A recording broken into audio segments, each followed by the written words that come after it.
يا يحيى خذ الكتاب بقوة وآتيناه الحكم صبيا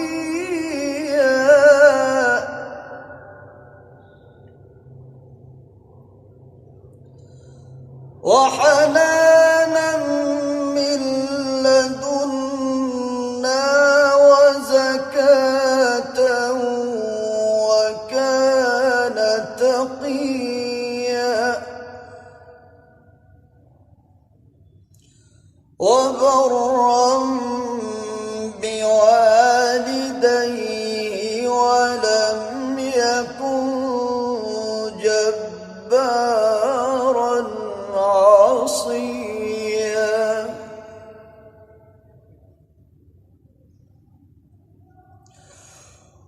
وسلام عليه يوم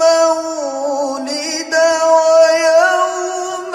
يموت ويوم يبعث حيا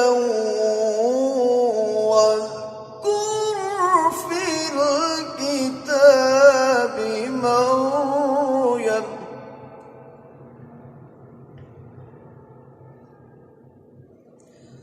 إذ انتبذت من أهلها مكانا شرقيا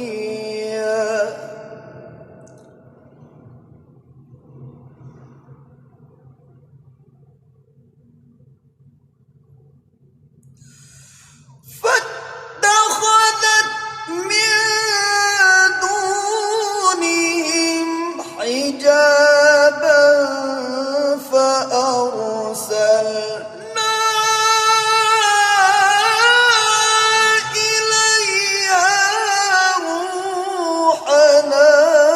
فتمثل لها بشرا سويا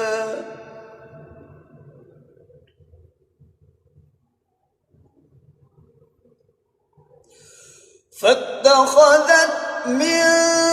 دونهم حجابا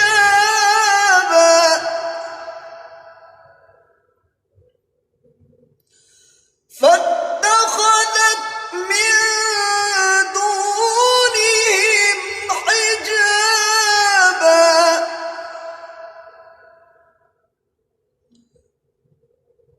فاتخذت من دونهم حجابا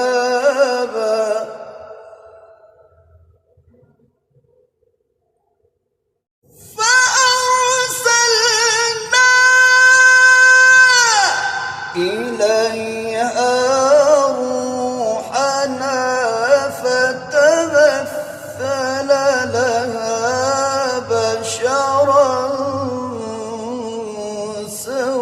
سويا